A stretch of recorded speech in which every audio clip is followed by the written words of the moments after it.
A homeless dragon mother begged for a small meal for her child. The human veteran couldn't turn away. Part 1: The Alley Behind the Butcher's Shop. The rain had no kindness in it that night. It came in sideways sheets, the kind that slipped past collars and found the gap between a coat and the back of a neck, cold and deliberate, as though the sky had developed a personal grudge against the city of Ashenvale and everyone foolish enough to still be walking through it at 10:30. The cobblestones of the lower market district ran black with water. The gutters choked and spilled over. Gas lamps threw wobbling, watery halos of orange light that barely reached the pavement beneath them, let alone the darkness crouching in the alleys between. Sergeant Marcus Hale, retired, 42 years old, owner of one bad knee, one small pension, and one room above a grain merchant's warehouse that he'd made about as comfortable as the bones of a place like that allowed, had almost not gone out at all. He told himself that 3 times tonight, once when he'd laced his boots by the door and looked at the window with its streaks of rain and thought, there's no reason. Once when he'd pulled his coat off the peg and felt the familiar weight of it settle on his shoulders and thought, it's too cold, you're not 20 anymore. And once more, standing in the doorway itself with one hand on the frame, watching the rain fall in the circle of the nearest lamplight like something being punished. But the old habit wouldn't be argued with. It hadn't been for years. Sleep came poorly and late, and the hours between dusk and midnight had a weight to them that rooms did not relieve. So Marcus had stepped out into the rain, turned up his collar, and walked. His route took him through the lower market, the way water finds its lowest channel, not from thinking about it, but from 10 years of walking the same streets until his feet knew the way without being asked. Past the boarded bread stalls and the shut-up fishmongers, past the lamppost where someone had chalked a notice about a missing cat 3 weeks ago, and the rain had reduced it to a pale blue smear, down the long curve of Merchants Row with its shopfronts dark behind their shutters. His knee ached in the wet, it always did. He'd learned to walk through it the same way he'd learned to walk through most things. He smelled the butcher's shop before he saw it, even closed and shuttered, even at this hour. There was a ghost of iron and cold fat that clung to the stone around it, soaked into the mortar over years and decades until it had become part of the building itself. Drennan's Butcher and Provisions had been on the corner of Ash Lane and the lower market road for longer than Marcus had been alive, and the alley behind it was a narrow, dingy throat of a passage that the city had never quite decided what to do with. Deliveries came down it in the morning. Cats passed through at night. The rear kitchen waste went out into the bins that stood against the left-hand wall, and on warmer evenings there was a smell about the alley that reminded anyone who ventured down it that the city was, at its foundations, an organism that ate and digested and expelled. Tonight the alley smelled of rain and something else, something older, something that had nothing to do with the butcher's shop. Marcus stopped at the mouth of it and looked. She was enormous.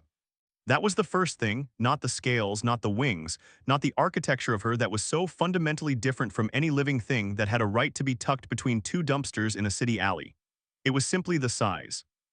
Even folded in on herself, even with her neck bowed and her legs tucked under her body and her tail curled tight to her flank, she filled the narrow space between the bins and the back wall of the butcher's shop the way a boulder fills a stream, not forcing the space, but simply occupying it so completely that the space had no choice but to yield.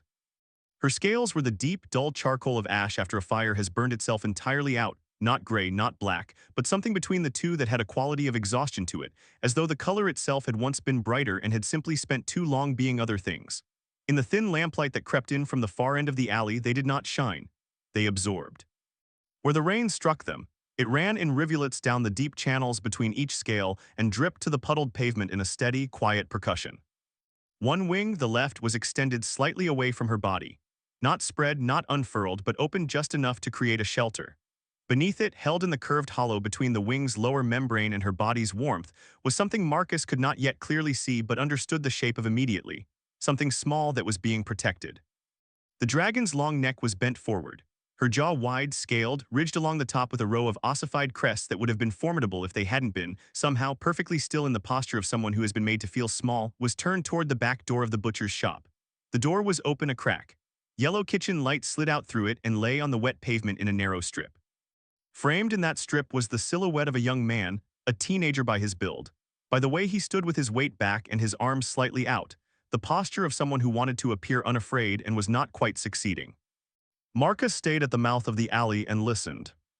Ease? The dragon's voice was a low, resonant thing, the kind of sound that Marcus felt rather than simply heard, a vibration that passed through his chest and settled somewhere behind his sternum like a bell struck very softly. It was not loud, it was not threatening, but it was unmistakably the voice of something ancient asking something of something very young, and the quality of the asking was so stripped of everything except sincerity that it was almost painful to hear. just the scraps, the bones. Whatever was left from today's cutting that would otherwise be put in the bin. The boy shook his head. His voice was higher, tighter, the words coming in a rush like water finding the fastest way downhill. We, the owner, said, I'm not supposed to give away product without authorization. That includes. I am not asking for your product. Her voice did not rise. It stayed exactly where it was, low and steady, and somehow that steadiness was worse than anger would have been. I am asking for what you would throw away. The waste. The bones with no meat left. Anything going into the bins tonight that will rot by morning. A pause. The boy looked at something Marcus couldn't see, behind him, inside the shop, perhaps at the clock on the wall, perhaps at the ledger on the counter. Perhaps just at the middle distance where people look when they are trying to convince themselves that the correct answer is the one that requires nothing of them. I can't, he said, and then he closed the door. The latch clicked, the yellow light vanished. The alley went back to being dark and wet and cold. The dragon was still for a long moment. Then very slowly she lowered her head.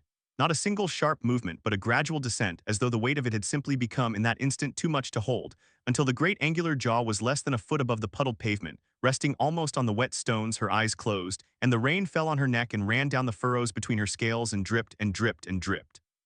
From beneath the sheltering wing came a sound.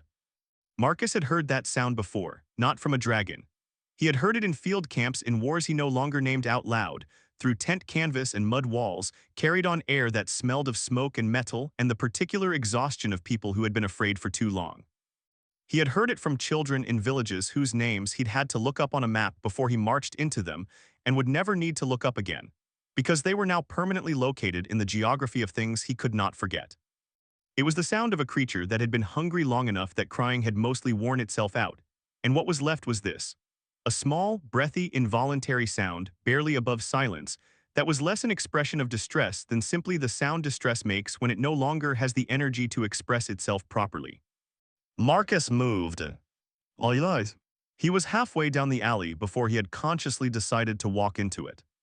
That was not unusual for him. The army had spent years teaching his body to respond before his mind had finished its sentence, and 32 months of retirement had not entirely unteached it. His feet knew the space between danger and the thing that needed doing, and they crossed it before the thinking parts of him had done more than note that the crossing was required. What slowed him, what made him catch himself, go deliberate, was not caution about the dragon but care for what would happen if he startled her. She heard him at about 10 feet. He knew she would. He'd been counting on it, stepping on the pavement clearly, not trying to be quiet, announcing his approach by the simple method of making a normal amount of noise. What he had not fully prepared for was the speed. Her head came up. Not the slow descent in reverse. This was sharp, fluid, the motion of a predator with a neck like a whip going taut. And in the span of perhaps half a second, Marcus was looking at a face 3 feet from his own that was, in every measurable way, one of the most dangerous things he had ever seen up close. The eyes were extraordinary. Old gold at the iris, deep and depthless, the pupils contracted to thin vertical slashes in the faint light. The kind of pupils that existed because the animal behind them had, over a very long evolutionary history, needed to judge distance and speed and threat with precision. The jaw was closed, but the planes of her face were set, the crests along her skull standing fractionally higher, and for one moment Marcus saw with complete clarity not the exhausted, rain-soaked creature of 30 seconds ago but what she actually was. Large, fast, capable, and afraid. He raised both hands. Palms out, fingers spread. Unhurried. The gesture he had used in a dozen villages in a dozen different countries when he came in uniform and wanted the person looking at him down a rifle barrel to understand, before anything else, that he was not here to make anything worse. Easy, he said. His voice came out level. It usually did these days, one of the few things the war had left him that he was grateful for. I'm not the butcher. The gold eyes held him. The crest stayed up. The wing around her child tightened, a reflexive, full-body contraction of protection that was so instinctive it clearly required no thought at all. Marcus stayed very still and let her look at him. He was not, he understood, a particularly reassuring figure, middle-aged, weathered, standing in a dark alley in the rain with his collar turned up and his hands in the air. But he had learned from those same years that had left him with the bad knee and the late sleep that stillness was its own kind of communication, that the absence of threat was itself a message if you held it long enough. After a moment that felt longer than it was, the crests lowered, very slightly, but they lowered. I live 2 streets over, Marcus said, still with his hands raised, still with his voice at its flattest and most unthreatening. I was going to stop at the night market on my way back anyway. He paused. The rain tapped against the dumpsters beside him. Somewhere above them, water ran off an unseen gutter and fell in a steady curtain from the eaves of the building. How old is the child? The silence that followed was a different quality than the silence before. The first silence had been the silence of a creature calculating threat. This was the silence of something caught off guard by an unexpected question, unsure of the angle, unsure of the intent, unsure whether an honest answer was the same as a vulnerability. She studied him for a long moment. He lowered his hands slowly and put them in his pockets. 14 months, she said at last. 2 words, and in them Marcus heard it clearly, the way you hear things clearly when you have spent enough time around people carrying more than they can put down. In those 2 words was everything. The counting. The precision of a parent who has kept exact track, because the keeping of track is one of the last reliable forms of control when everything else has slipped. The quiet pride in having kept those 14 months intact, kept the creature that had grown through them alive and present and here. And underneath the pride, threaded through it the way a fault line runs through rock, the fear of what the next 14 months might ask of her. Good, Marcus said. He said it the way he meant it, as simple acknowledgement, not pity, not performance. Then, I'll be back in about 20 minutes. He turned and walked back out of the alley. Aye, aye, aye. The night market on Copper's Lane ran until midnight on weekdays, and was, by general consensus, the least glamorous commercial operation in the city of Ashenvale.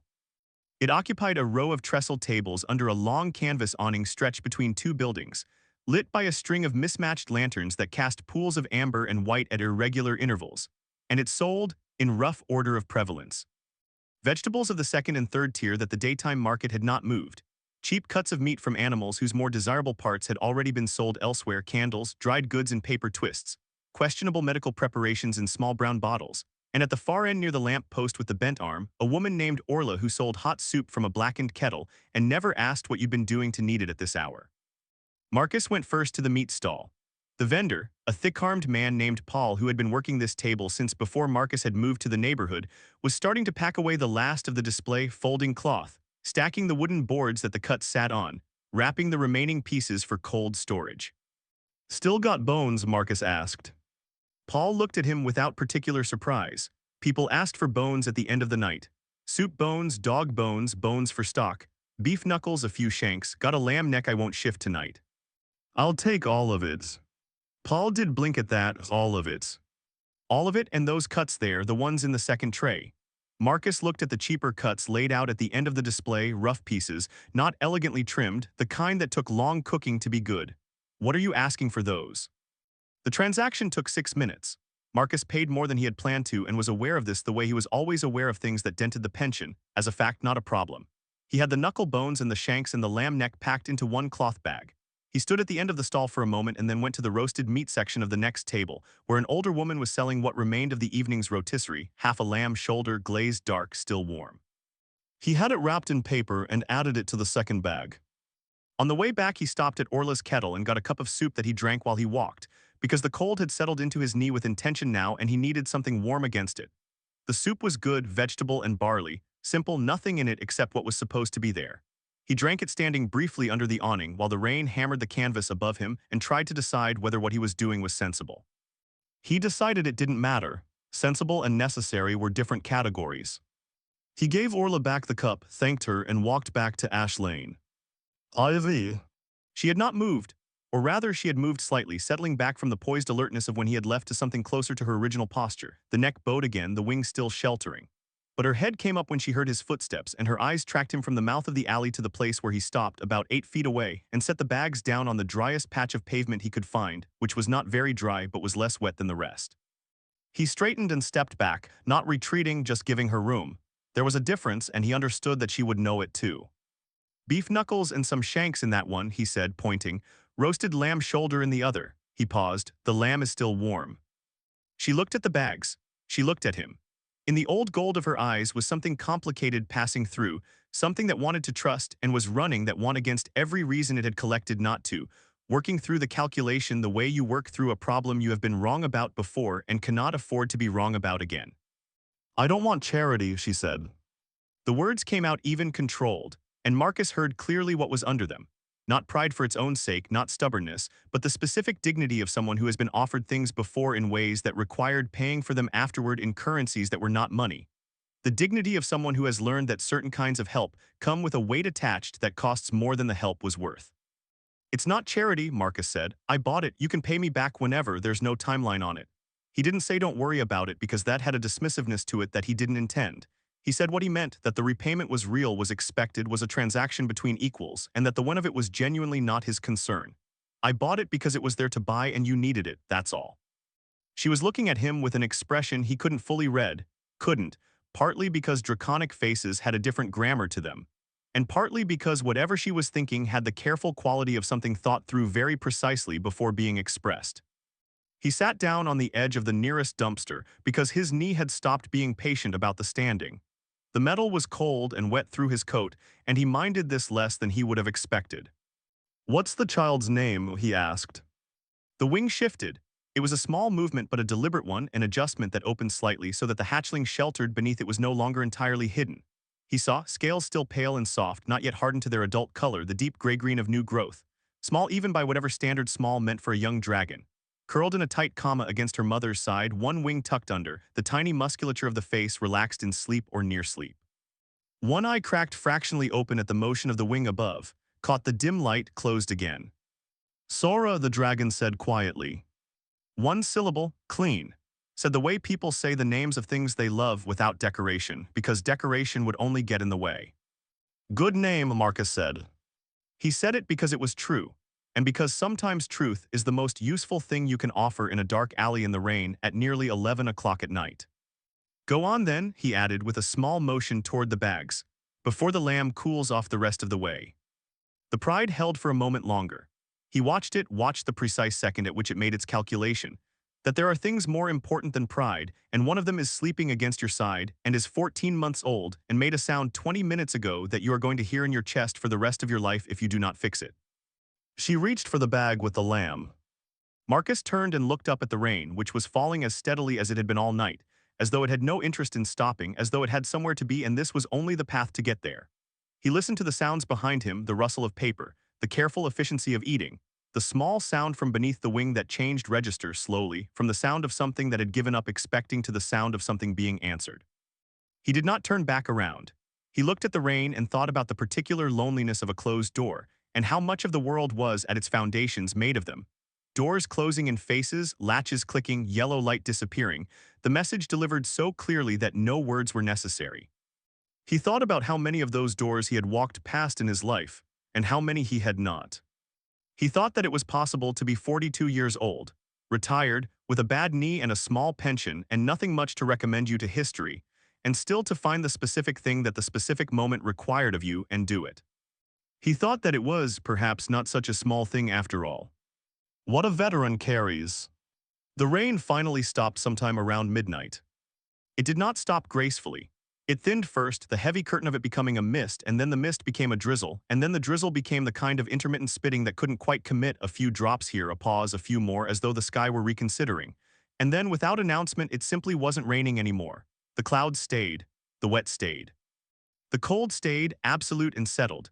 The kind of cold that moves in after rain the way silence moves in after noise, total, and almost loud in its own way. Marcus noticed the rain stopping the way he noticed most things at that hour, peripherally, without particular feeling about it. He was still sitting on the edge of the dumpster. His coat was soaked through at the shoulders. His knee had progressed from aching to the specific deep throb that meant it would be stiff in the morning and would require the persuasion of movement before it agreed to cooperate. He had been aware of all of this for some time and had not moved, because movement had not yet seemed like the right thing, and because he was, at his foundations, a man who had learned to stay in place when staying in place was what the situation asked for. Behind him, the sounds had changed. The eating was done, had been done for a while. The careful rustling of paper, the quiet efficiency of a creature that had been hungry enough to be thorough, had given way to something slower and softer. There was the sound of the hatchling Sora, fully awake now, fed, making the small exploratory sounds of a young creature investigating the world from the safety of its mother's side. Soft clicking sounds, the faint scrape of small claws on wet pavement. Once a sound that might have been in a different kind of animal called a giggle. A short, bright, involuntary burst of something that was purely and simply the noise of not being hungry anymore and being warm and being held. Marcus kept his face toward the end of the alley and did not intrude on it. He had learned from years of being in places where people were surviving things that there were moments that belonged entirely to the people inside them, and that the most useful thing a bystander could do was to be present without being present, to hold the space without filling it, to let the moment be what it needed to be without requiring anything of it. He had not always been good at this. He had gotten better. After a while he had lost precise track of the time, he heard the dragon shift her weight. The sound of it was considerable, the scrape of great scaled haunches on wet stone, the rustle of wings being resettled, the low resonance of a body that large simply existing in a space.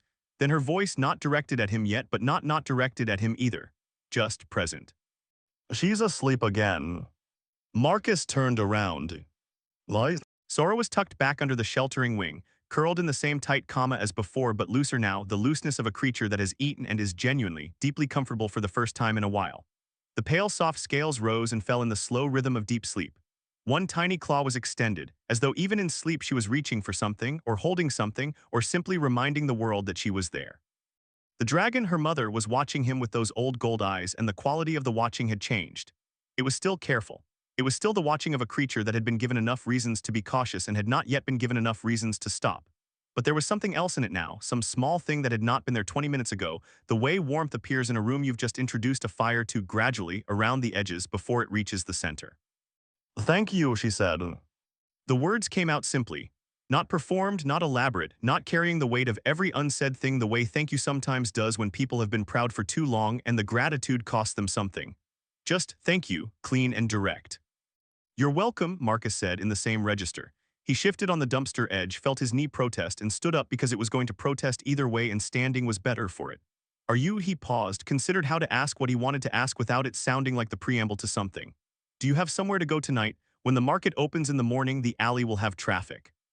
She was quiet for a moment.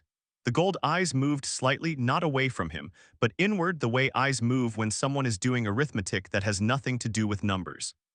We manage, she said. He had heard those words before too. He had heard them from soldiers who hadn't slept properly in 4 days and were running on the idea of sleep more than sleep itself. He had heard them from a corporal named Ferries who had said I'm fine with a shrapnel fragment the size of a playing card still lodged in his left shoulder because admitting otherwise would have required stopping, and stopping was not, at that point, a thing Ferries was able to conceptually permit himself. We manage was the answer of someone who had decided that endurance was the same as being all right, and had held that position long enough that they had mostly stopped noticing the difference. I'm not asking because I want something from the answer, Marcus said. He said it carefully, meaning each word. I'm asking because it's cold and wet and it'll be colder before morning, and the market starts at 5, and I want to know whether there's something useful I can do before I go home. Another pause, longer this time. The sleeping hatchling made a small sound, a breath catching, releasing, settling, and her mother's wing contracted fractionally around her in a reflex so automatic it clearly bypassed conscious thought entirely. What would you do? The dragon asked, not challenging, not suspicious quite, more, genuinely wanting to understand the mechanism before accepting or refusing it. The question of someone who had been offered things before and needed to know what shape the offer was before they could know whether it fit. Marcus thought about it honestly. I have a ground floor room with a back door onto a concrete yard. The yard has an overhang, stays dry. It's not large, but if you folded your wings, he looked at her, estimating. Possibly, the back door is wide enough. I've got blankets I can bring out. She looked at him for a long time. Why, she said. All lies. It was a fair question. Marcus gave it the respect of a real answer rather than the deflection of a quick one. He was quiet for a moment, standing in the dark alley with his hands in his coat pockets. The cold settled around them both, and he thought about why. Not the surface why, the rain, the child, the closed door, the sound under the wing. Those were the triggers, not the reason. The reason was something older and less comfortable to look at directly, the way certain things are better examined sideways. I've been in places, he said at last, where people needed things and other people looked away. Some of those times I was one of the people who looked away. He said it evenly, the way he said everything that was true and cost something to say. I don't know that tonight is any different in the large sense, but I was here, and I didn't look away, and I'd like to see that through. She held his gaze. Something was moving behind the gold of her eyes, processing, weighing, the careful work of an old intelligence that had learned to check everything twice, because the first impression had been wrong too many times. You're a soldier, she said, not a question. Was retired. From what wars? He shook his head slightly. There've been several. After a while the names stopped mattering. He paused. I notice you didn't ask if there was a war, just which one. You hold yourself like someone who has been responsible for others and found it costly, she said. There are not many ways to acquire that particular posture that don't involve either parenthood or combat. Her eyes moved briefly to the sleeping hatchling and back. I know which one mine came from. There was something wry in it, not humor exactly. But the proximity of humor, the place where something painful has been held long enough that it has acquired an edge that can, under certain conditions, cut in a direction that almost resembles a smile. Marcus said nothing for a moment. Then, how long have you been in the city? 11 weeks, she said it precisely. He was beginning to understand, a precise creature in general, the kind of mind that kept exact counts because exactness was a form of control and control was a thing she did not have much of right now and therefore valued carefully wherever she could find it. We came from the northern ranges in the third week of autumn. What made you leave? The gold eyes went somewhere else briefly, not away from him but away from the present, into a middle distance that contained something he was not part of and would not be offered. After a moment she came back. The range is being surveyed, she said, mining rights, human interests. She said it without heat, which was somehow worse than if she had said it with heat. There are papers, there are officials, there are men with instruments on tripods who come out every Tuesday and take measurements and write things in books and do not look at you when you ask them what they are writing. A pause. My clutchmate told them the range had been ours for 200 years. One of the officials told her that was very interesting and wrote something in his book, and came back the following Tuesday. Marcus did not say anything. He had been in enough places where the same pattern wore different clothes to know that there was nothing he could say that would be adequate to it, and that inadequate things said from good intentions were still inadequate. Imrath died in the winter, she continued, and the sentence had a flatness to it that was not indifference but its opposite, the flatness of something said so many times inside one's own head that the voice has worn itself smooth on it, the way a river stone is smooth not because nothing happened to it but because too much did. Exposure, she wouldn't leave the range. She thought if she left there would be nothing to come back to. A long pause. She was right. I'm sorry, Marcus said. She looked at him. The gold eyes held something that was, possibly, the draconic equivalent of appreciation for the fact that he had said it without elaborating on it. That he had let the sorry be what it was rather than filling the space around it. I came south because south was where cities were, she said. I had worked for a time, an antiquarian. I know 4 dead languages and 2 living ones that most human scholars treat as dead because they no longer trouble to learn them. He used me to authenticate manuscripts. The work was good, legitimate, something that might have been satisfaction or its ghost. He died in late autumn. His estate did not honor the outstanding contract. I have been attempting to find other employment, and in the meantime, she looked at the now empty bags on the pavement. In the meantime. Marcus nodded. He didn't say I see or that's difficult or any of the other reflexive things that people say when they don't know what to say and want to demonstrate that they were listening. He had found over many years that silence offered with attention was usually more respectful than words offered without thought. 4 dead languages, he said after a moment. And 2 living. What are the dead ones? She looked at him with a slight shift of expression that was, he was fairly certain, surprise. Old Valdric, Serenthi, Classical Morn, and the pre-reformed dialect of Ashenvale's own founding charter that modern scholars transliterate rather than translate because the grammatical structure is sufficiently unlike modern forms to require actual literacy in the historical language rather than simple phonetic correspondence.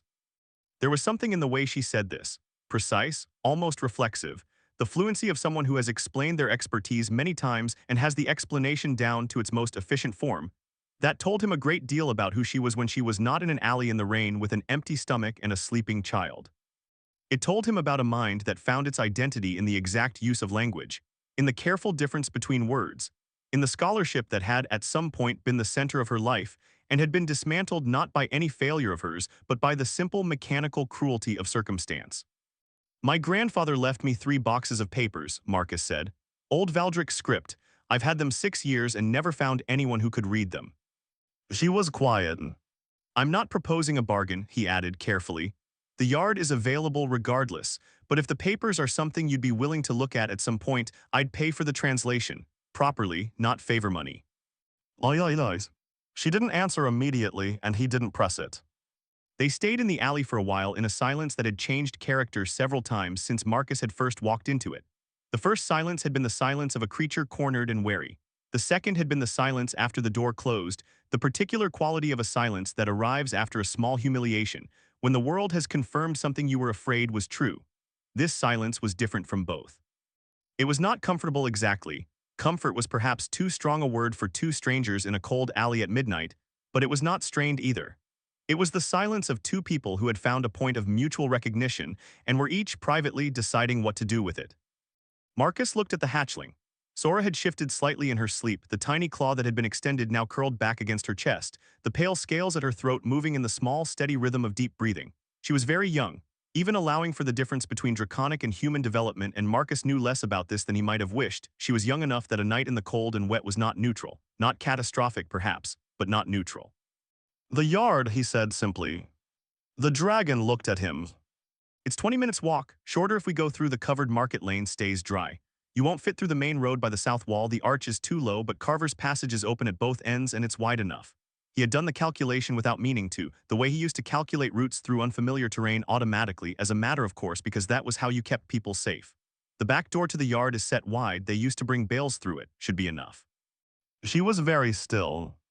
"I'm not asking for anything," Marcus said, and he said it with the specific quality of someone who has understood that those words have been said before by people who meant something different, and who is trying to mean what they say and to have that meaning be visible. "The yard is empty, the overhang is there. It costs me nothing to offer it and I'd rather you used it than not." He paused. Sora's been out in the wet for long enough. The gold eyes went to the hatchling. They stayed there for a long moment, not the calculating look, not the weighing and measuring look, but something quieter and more unguarded than either of those. The look that appears on the faces of parents when they think no one is watching. The look that is the purest form of the love that has nowhere else to go and doesn't need anywhere. The love that simply is. Then she looked back at him. "My name is Varenthes," she said. Marcus nodded. "Marcus Hale." "Hale," she said it the way someone tests a word in a language they are learning, not uncertain exactly but attentive. "You were a sergeant." "For most of it, yes. And before the army." He considered, "Farmer's son, South District outside the city. Nothing that prepared me for anything except knowing which way north is and how to be up before dawn without feeling badly about it." Something moved in her expression, brief, complex. "My mother was a linguist," she said. "Her mother before her, I expected to spend my life in libraries." A pause so small it was almost not a pause. Expectation is a poor navigator. "It is," Marcus agreed. He picked up the empty bags from the pavement, no point leaving them, and folded them under his arm. He looked at her. She looked at him. The sleeping hatchling breathed her small, steady breaths between them. "The passage is this way," Marcus said. "Ivy." They walked through the quiet city in the hour after midnight, and it was one of the stranger things Marcus had done, which was saying something. Ashenvale at this hour was not empty, but it was reduced, the nighttime skeleton of itself, with its daytime muscle and noise stripped away and only the essential structure remaining. A few late workers, heads down, a night watchman making his rounds on the north side of the covered market, who saw them coming 30 yards away and found something else of great interest to look at until they had passed. A cat on a windowsill that tracked them with the absolute indifference of cats and then lost interest. Virenthes moved carefully. That was the word for it, careful, specific, the deliberate movement of a creature who has learned to exist in spaces not built for her and has had to make a kind of ongoing peace with the collision between what she was and what the architecture of the human city assumed. She kept close to the left side of the street where the buildings gave more room. She folded her wings completely against her body, which changed her silhouette into something less immediately alarming and also, he could see, required a kind of ongoing muscular effort that was not trivial. One wing remained slightly displaced from the full fold, the shelter wing, keeping Sora close against her side as she walked. Sora slept through all of it. Marcus set the pace and she matched it, which required some adjustment on her part. She was built for longer strides than his, but she managed it without complaint, with the adaptability of something that had been adapting continuously for long enough that it had become second nature. He took them through Carver's passage as he'd said he would. The covered lane smelled of old stone and the ghost of the daytime market, spices and sawdust, and the sweet-rot edge of fruit that had been sold before it had quite needed to be sold. The passage was wide enough, if barely. The sound of Virenthes moving through it, the soft scrape of her haunches against the stone wall on the right side, unavoidable, echoed off the low ceiling and came back to them oddly. Marcus's flat occupied the ground floor of the building on the corner of Binders Street and Wool Lane, behind a door that had swollen in the wet so thoroughly that it required a specific sequence of movements to open, lift, push, turn, push again, that Marcus performed from pure muscle memory without thought. He let himself in, left the door open, and went directly to the back of the single room and through to the yard door. Yard was small, 12 feet by perhaps 15, bounded on three sides by the brick backs of the buildings around it, with the fourth side being the back face of his own building and the wide door he was now standing in. The overhang was a corrugated metal awning, old and slightly rusted but sound, that extended 6 feet out from the building and ran the full width of the yard.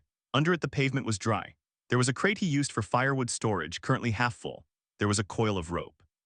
There was nothing else. He went back inside and took the 2 heaviest blankets from the chest at the foot of his bed. Wool, old, solid.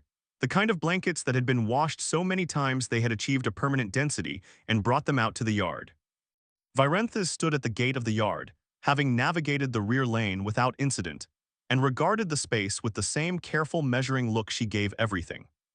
"It's not large," Marcus said. "It's dry," she said. "Which was the end of the assessment." She came through the gate, folding slightly, maneuvering, and then settling into the covered space under the overhang with the fluid, practiced economy of a creature that had been finding ways to fit itself into insufficient spaces for some time. She arranged herself, haunches against the right wall, tail curled along the back, wings folded fully now that she was sheltered, and it was a tight fit, but it was a fit. She took up most of the yard. The wooden crate pressed against her left flank. There was perhaps 3 feet of clearance between her right wing and the opposite wall. Marcus set the blankets near her without a word, because she didn't need instructions on how to use blankets. He watched her arrange them around Sora, who had woken at some point during the transit and was now sitting up against her mother's side, looking at Marcus with eyes that were startling, the same old gold as her mother's, but rounder, unfocused in the way of very young things that are still learning to organize what they see into meaning. She looked at him with absolute openness, the way small creatures look at things before they have learned to be suspicious of anything. Then she made the sound, the bright, short sound he had heard earlier from beneath the wing, and tucked herself back under the blanket that Virenthes had arranged around her, and went back to sleep as simply as that. Marcus stood in the doorway to the yard for a moment, his hand on the frame. "The market opens at 5, he said. "I'm usually awake by then. I'll put something out." He thought about what he had in the kitchen, not a great deal, but something.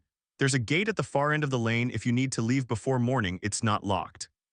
Virenthes looked at him. The gold eyes were different again now, not the wariness of the alley, not the careful measuring of the walk, but something that was simply quietly tired. The tiredness of someone who has been holding everything together through sustained, difficult effort, and who has just been given, unexpectedly and without strings, a few hours in which they do not have to hold quite so hard. "Why did you not look away?" she asked. The question was simple. It was also the real question, the one under all the other questions, the one she had been building toward since the alley. Marcus thought about it. Thought about the specific geography of all the places where he had and hadn't looked away, and what the difference had been, and whether there was a clean answer to be found in it. "I don't know that I didn't for a long time," he said at last. "Looking away is easier, it costs nothing in the moment." He paused. "The debt comes later." She was quiet. "Get some sleep," he said gently, "both of you." He went back inside. He closed the yard door most of the way, leaving it unlatched, so it could be opened from outside, and he sat in the chair by the window that faced the street and listened to the city's night sounds and thought, for a long time, about nothing in particular. Sometime before dawn he heard, from the yard, a sound that was almost too quiet to catch, the small bright sound of Sora, half asleep, doing the thing that well-fed and sheltered young creatures do in the dark. Making sound for no reason except that they exist, and existing at that particular moment felt like something worth announcing. Marcus looked at the ceiling. He thought that the debt, this time, had been paid in a direction he did not regret. He thought that was, for tonight, enough. The arrangement. Dawn came to Ashenvale the way it always did in the deep of autumn, reluctantly, and without conviction. The sky lightened by degrees rather than by decision, the black of it becoming a dark blue, the dark blue becoming the particular gray that preceded actual morning, the way a held breath precedes a word. The clouds from the previous night had thinned but not departed, and what light came through them was diffuse and directionless, the kind of light that illuminated everything equally and therefore made nothing feel quite real. The city's sounds built slowly under it, a cart somewhere on the far side of the market district, the low call of the watch making its last round before the day shift, a door opening and closing 2 streets over, the groan and scrape of shutters being folded back from shop fronts that had been sealed against the night. Marcus was awake before all of it. He had slept a few hours in the chair, which was not unusual. He had woken once around 3 when Sora had made one of her small involuntary sounds in the yard, and had listened until the sound settled back into silence, and had then sat in the dark and thought about nothing purposefully until sometime around 4:30 when the first gray light had started at the edges of the window and his body had simply decided that sleep was over. His knee was stiff, as predicted. He sat on the edge of the chair for a moment and worked his hand into the joint, pressing the familiar knots of scar tissue and old damage until they acknowledged the pressure and began, reluctantly, to yield. Then he went to the kitchen. He had, upon honest assessment, the following: half a loaf of bread that was on the right side of stale, a wedge of hard cheese, 4 eggs, a handful of dried mushrooms that had been soaking in a cup of water since yesterday afternoon and were now soft, a small pot of rendered fat from last week's cooking, 2 apples, and at the back of the lower shelf behind the cooking oil and the jar of salt, a paper-wrapped parcel of smoked river fish that the woman downstairs had given him last Thursday in exchange for helping her move a chest of drawers. He thought about Virenthes and Sora. He thought about what 14 months old meant in terms of what was needed. He thought about what a dragon who had been managing, who had been making that word do the work of something far larger than it was built to carry, probably looked like on the inside of her body, under the controlled exterior. He put everything out. He scrambled the eggs in the rendered fat with the mushrooms and set them in the warm pan. He cut the bread and the cheese and arranged the fish on a board. He quartered the apples. He put water on to boil and found, in the back of the cupboard above the stove, a tin of black tea that still had enough in it to make 2 cups, and he made them and set them both on the small table by the yard door. Then he opened the yard doors. Virenthes was awake.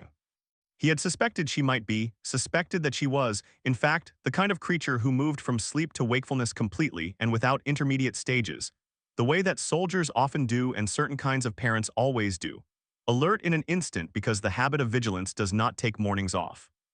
She was in the same position she had settled into the night before, and Sora was still tucked against her side under the blankets, still asleep. But Virenthes' eyes were open and fixed on the lightning sky above the rooftop edge of the yard wall with the attentive stillness of someone who has been thinking for some time. She looked at him when he opened the door. "Morning," Marcus said. "Morning," she said, and the word came out with a quality he hadn't heard from her before, not warmth quite, but the absence of the particular guardedness that everything she had said the previous night had been filtered through. The filter was still there, but it was lighter, as though the night and the dry yard and the undemanding silence of a few hours in which nothing was required of her had given her back some small reserve of something she had been running low on. "I've got food inside," he said, "and tea." He paused. "I wasn't sure about Sora. I don't know what's right for hatchlings at 14 months. "She's past the nursing stage," Virenthes said. "Soft food, small pieces, the egg will be fine." Marcus nodded and went back inside, and came back a moment later with the board balanced in both hands, everything arranged on it, the eggs still steaming slightly in the cold morning air, the fish and cheese and bread alongside, the quartered apples at the edge. He set it on the crate beside the yard door and stepped back. It was not a large amount of food by any standard, but it was real food, warm food, food that had been prepared with the intention of being enough and had managed it. Virenthes looked at it for a moment with an expression that Marcus had come to recognize as the expression she wore when something had happened that her calculation had not predicted, and she was updating her model of the situation in real time.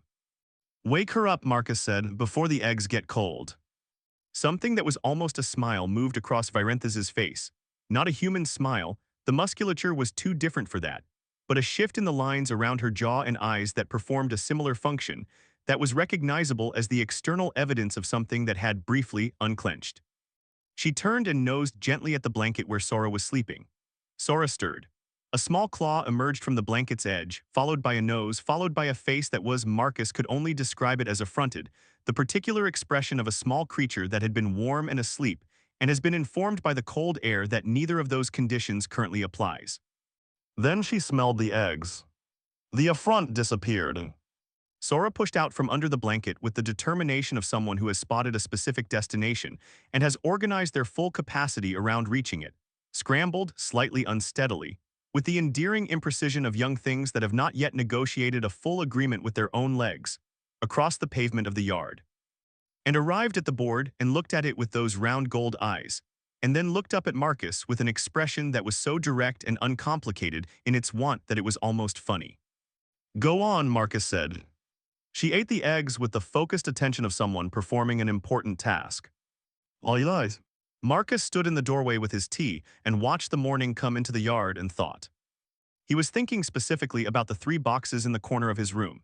They had been there for 6 years, those boxes, wooden crates, nailed shut when they had been shipped to him from the estate of his grandfather Aldrich Hale, who had died at 83 in the farmhouse in the South District with a house full of things and no one left to leave them to except Marcus, who had been the only one who had visited regularly.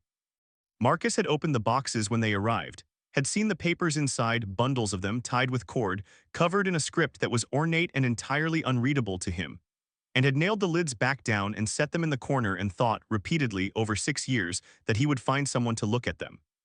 He had not found anyone to look at them, partly because the people who dealt in old languages in Ashenvale were, in his experience, either affiliated with the university, which meant they had opinions about access and ownership and proper scholarly channels that made simple transactions complicated, or they were private collectors with their own agendas, or they were charlatans who would take his money and produce a translation that he would have no way of verifying. Partly because the finding of someone required a kind of sustained social effort that Marcus was not, by nature or by consequence of his particular history, well suited to. And partly, this was the part he was most honest with himself about in the early mornings, when there was no one to perform anything for, because the papers had been his grandfather's, and his grandfather had been the specific kind of person whose absence leaves a shape in the world, and looking at the papers meant thinking about that shape. But here was Virenthes, who read old Valdric, who had told him so last night with the reflexive fluency of someone citing a qualification, not boasting, who needed work, legitimate work, the kind that paid and did not ask anything of her that cost more than the payment was worth. He turned the thought over, checked it for the places where it was convenient in ways that might be disguising something less clean, found on inspection that it was what it appeared to be, a practical alignment of two people who had something the other needed. He would pay her properly. That was not a negotiation point, it was a condition of the whole thing. Whatever the going rate was for old Valdric translation, or as close as he could determine it, that was what she would receive. Not gratitude money, not favor money, not the particular insult of money offered as though it were doing the recipient a kindness rather than completing a transaction. Sora had finished the eggs and moved on to the fish with the same focused commitment. Virenthes was eating the bread and cheese with the unhurried care of someone eating a meal rather than consuming fuel, actually tasting it, actually present to it. It was a small thing, but Marcus noticed it because it was different from the previous night's eating, which had been rapid and functional in the way of something that cannot afford to be slow. Shelter and a night of safety had done that. It was remarkable, in a way, the speed at which a small amount of basic security translated into something that looked like personhood returning. He had seen it before. It was never not remarkable. When Sora had eaten everything that interested her, which was most of the fish, some of the apple, and a piece of bread that she had tasted, apparently found acceptable, and then set down in favor of investigating a beetle that was crossing the yard with ambitions of its own, Virenthes spoke. "The boxes," she said. Marcus looked at her. "You mentioned them last night." She was watching him steadily. "Old Valdric, your grandfather's papers." "I did. You said you would pay properly, not favor money." "That's right." She was quiet for a moment, following Sora's progress across the yard with the peripheral awareness of a parent whose attention is elsewhere but whose vigilance is never fully elsewhere. Sora had caught up with the beetle and was now regarding it with the intense, slightly too close scrutiny of something that has not yet learned the concept of personal space.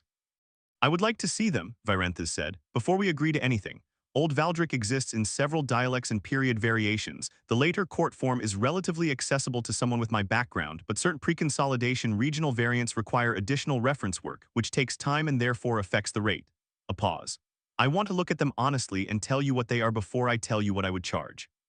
Some scholars inflate the complexity of a job to justify a higher fee.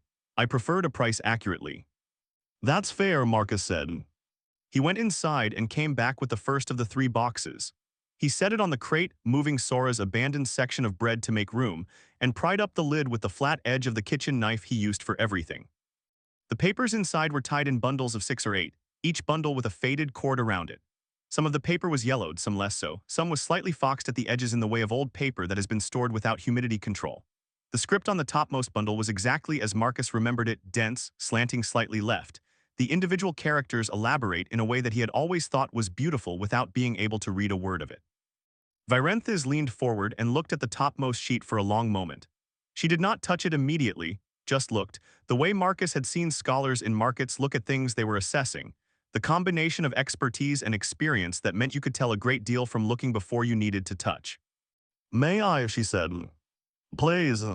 She lifted the bundle carefully, handling the paper with the specific care of someone who understood what old paper was and what it wasn't, how it needed to be held and what it could not tolerate. She untied the cord, noting as she did that it was a type of cord Marcus didn't have a name for, flat and pale and slightly waxy, and opened the bundle and read. She read for several minutes.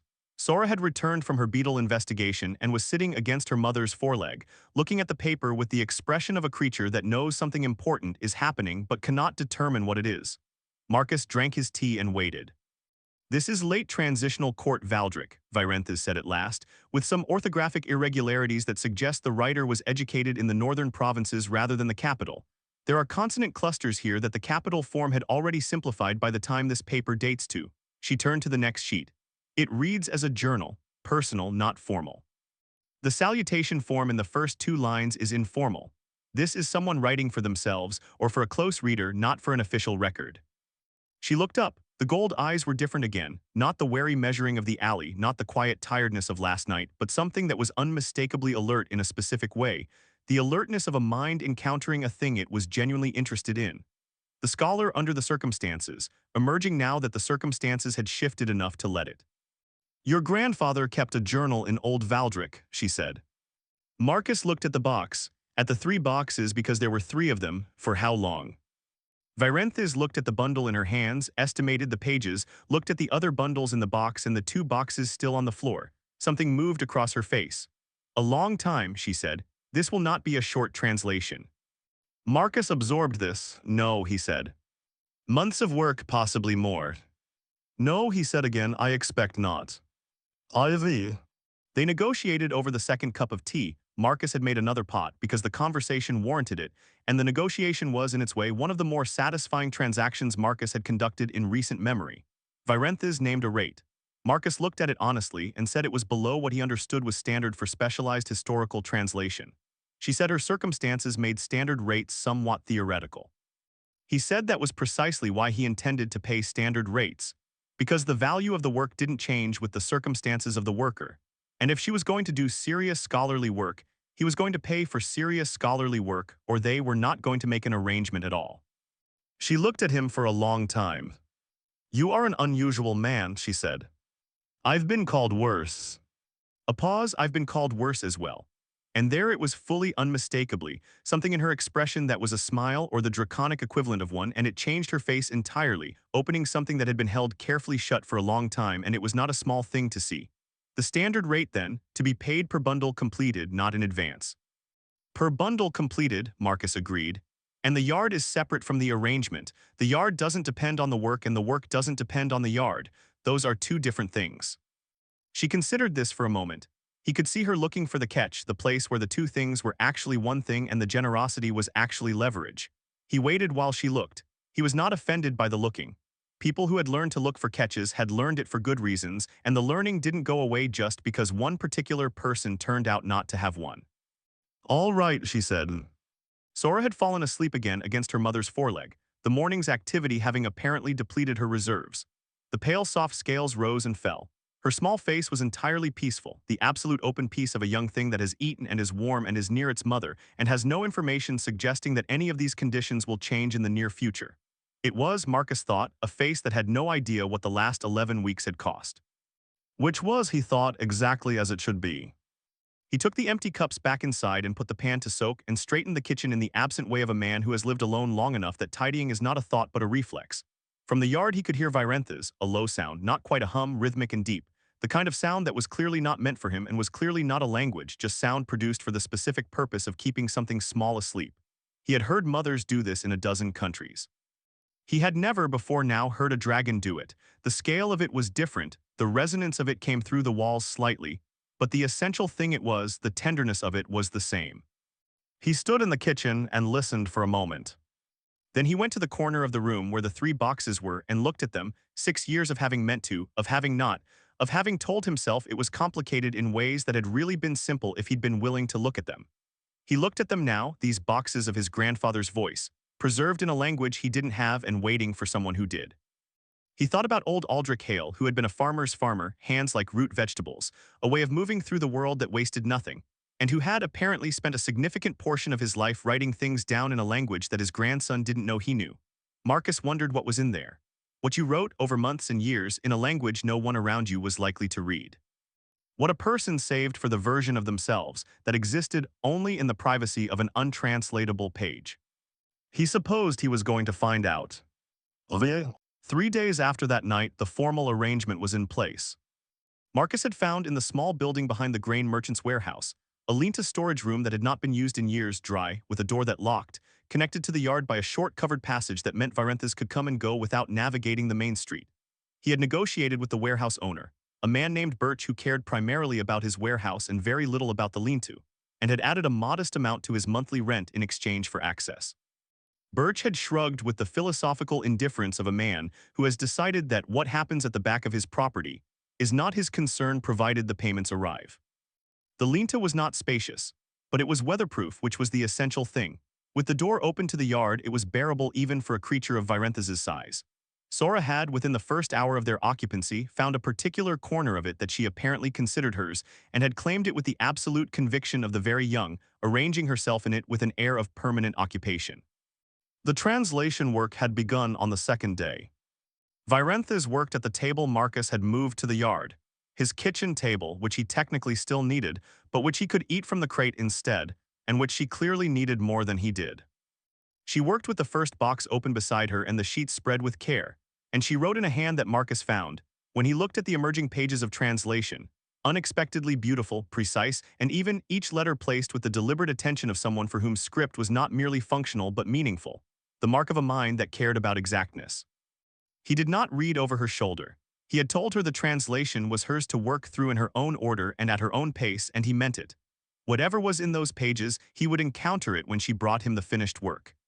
He trusted that she would do it accurately, not because he had no reason not to trust her, but because he had, in his observation of her over 3 days, developed a clear sense of what she valued, and one of the things she valued, deeply and without apparent exception, was precision. She would not translate inaccurately. It would cost her something in herself to do so. On the third morning, he came out to the yard with tea and found her already working, Sora asleep in the claimed corner of the lean-to, the first bundle's translation nearly complete beside her. She looked up when he set the tea near her. "There is a passage in the 7th sheet," she said, "where your grandfather describes a sunrise over the southern farmland." She paused, as though choosing her next words with care. "He writes well. The observation is very precise. He notices the specific color of the light on a particular kind of grass. There is a word for it in the original that doesn't have a perfect equivalent in modern speech, but the nearest is burning pale, the color of something that is almost white but carries warmth." She looked at the page. He was paying attention. Marcus looked at the translation page she indicated. He could not yet read it, could not read it at all, in fact. These were the modern language versions she had been producing as she went, and then realized that she had already translated this one, that these were the modern words on the page in her careful hand. Burning pale. "He was always paying attention," Marcus said. "He said it quietly, in the way you say things that are true and old and cost nothing to say now but once cost more. That's what I remember most about him. He paid attention to things." Varenthes said nothing for a moment. Then she picked up her pen and went back to the page. Sora made a small sound from her corner, waking up or dreaming or simply announcing without words that she existed. Marcus sat on the crate with his tea and looked at the narrow strip of morning sky above the yard wall's pale gold, turning toward blue, the last of the cloud burning off, and thought about what the next several months might look like. The work and the pages coming in from it, and the gradual opening of something that had been nailed shut for 6 years. The arrangement and what it was not, and the care required to keep those two things clear. The practical logistics of a yard that was now more fully occupied than it had been before, and the adjustments this required, and the way the adjustments were, on balance, not objectionable. He thought about the alley, the closed door, the rain. He thought about the sound under the wing and how he had moved toward it instead of away from it, and how that single movement one direction rather than the other, in a dark alley at 10:30 on a wet Tuesday, had produced this. A morning, a table, work, tea, a sleeping hatchling in a claimed corner, a page being written in careful script, a strip of sky going gold. He thought that this was not a large thing, measured against the scale of the world's difficulties. It was not a solution to anything, not a fix, not a transformation. It was simply one specific and practical arrangement between two specific people who had been in the same alley at the same moment and had chosen to make something of it rather than nothing. He thought that this was, nevertheless, a thing worth having done. Outside the lean-to, Sora woke up fully and came into the yard at her characteristic unsteady gallop, making directly for the spot where she had yesterday discovered that beetles congregated near the damp base of the left wall. She arrived at the wall and looked at it with the absolute focused intention of a creature that does not doubt its own purpose.